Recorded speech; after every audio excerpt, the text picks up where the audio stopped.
It doesn't matter how strong your opinions are. If you don't use your power for positive change, you are, indeed, part of the problem. The greatness of a community is most accurately measured by the compassionate actions of its members. Struggle is a never-ending process. Freedom is never really won, you earn it and win it in every generation. Freedom and justice cannot be parceled out in pieces to suit political convenience. I don't believe you can stand for freedom for one group of people and deny it to others. Love is such a powerful force. It's there for everyone to embrace that kind of unconditional love for all of humankind. That is the kind of love that impels people to go into the community and try to change conditions for others, to take risks for what they believe in. I must remind you that starving a child is violence. Suppressing a culture is violence. Neglecting school children is violence. Punishing a mother and her family is violence. Discrimination against a working man is violence. Ghetto housing is violence. Ignoring medical need is violence. Contempt for poverty is violence. When you are willing to make sacrifices for a great cause, you will never be alone. Behind every good man, there's a good woman reminding you I knew you when you didn't have nothing. Women, in general, are not part of the corruption of the past, so they can give a new kind of leadership, a new image for mankind. I'm fulfilled in what I do. I never thought that a lot of money or fine clothes, the finer things of life, would make you happy. My concept of happiness is to be filled in a spiritual sense. I always knew that I was called to do something. I didn't know what, but I finally rationalized after I met Martin Luther King Jr., and it took a lot of praying to discover this, that this was probably what God had called me to do, to marry him. People need role models. They need to see examples of people in people's lives. There is a spirit and a need and a man at the beginning of every great human advance. Every one of these must be right for that particular moment of history, or nothing happens. Isn't it strange how the leaders of nations can talk so eloquently about peace while they prepare for war? There is no way to make peace while preparing for war.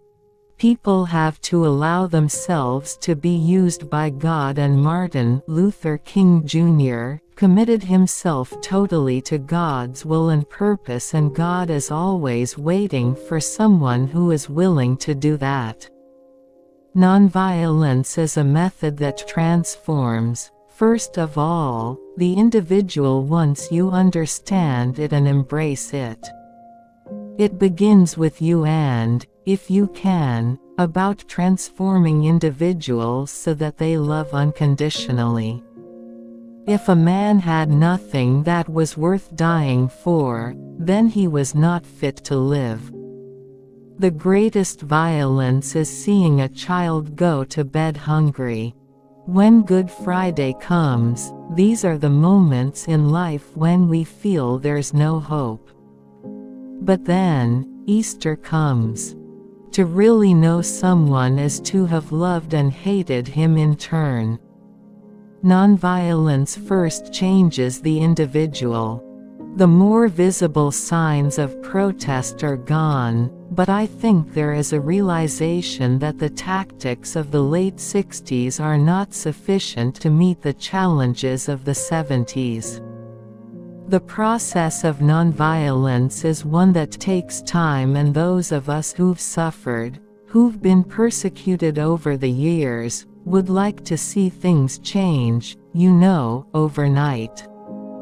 My value system formed and was strengthened through pain and sacrifice. Revenge and retaliation always perpetuate the cycle of anger, fear, and violence.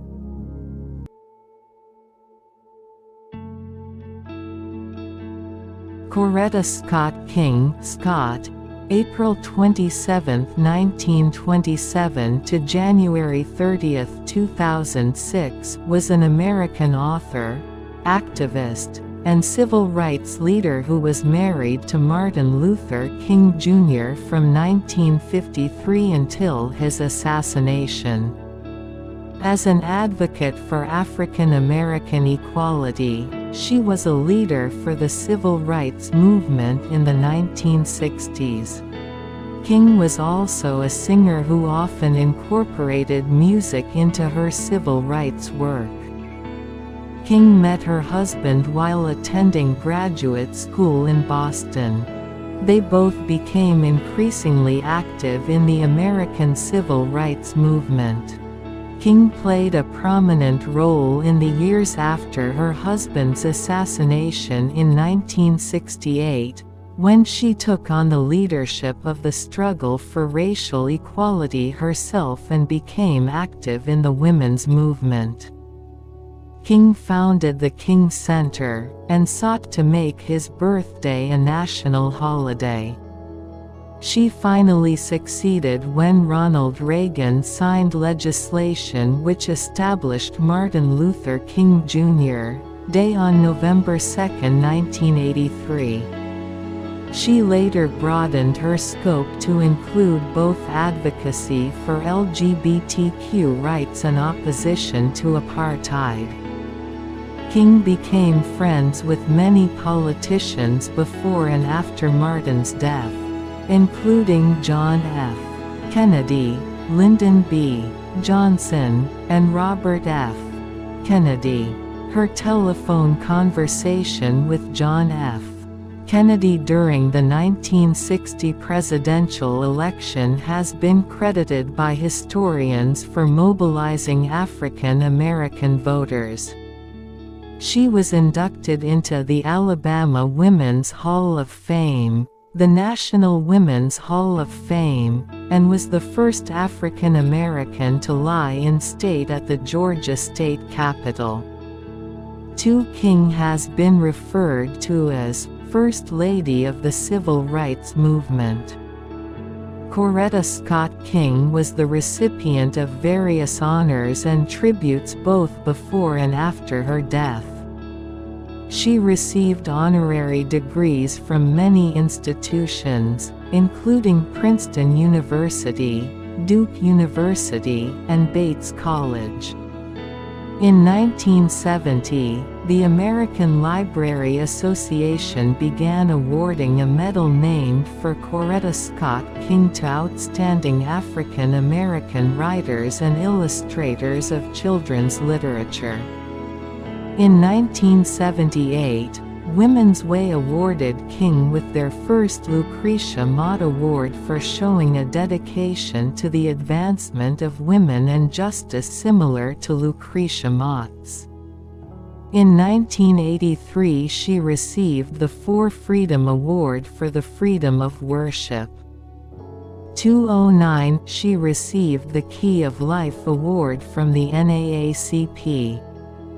In 1987 she received a Candace Award for Distinguished Service from the National Coalition of 100 Black Women.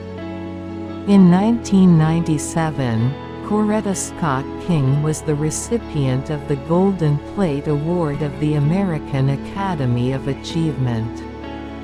In 2004, Coretta Scott King was awarded the prestigious Gandhi Peace Prize by the Government of India.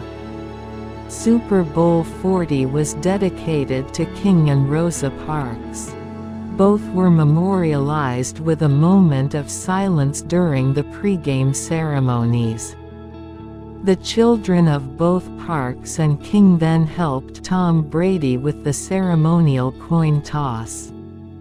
She was inducted into the Alabama Women's Hall of Fame in 2009. 216 She was inducted into the National Women's Hall of Fame in 2011. In January 2023, the Embrace was unveiled in Boston. This sculpture commemorates Martin Luther King Jr. and Coretta Scott King, and depicts four intertwined arms, representing the hug they shared after he was awarded the Nobel Peace Prize in 1964.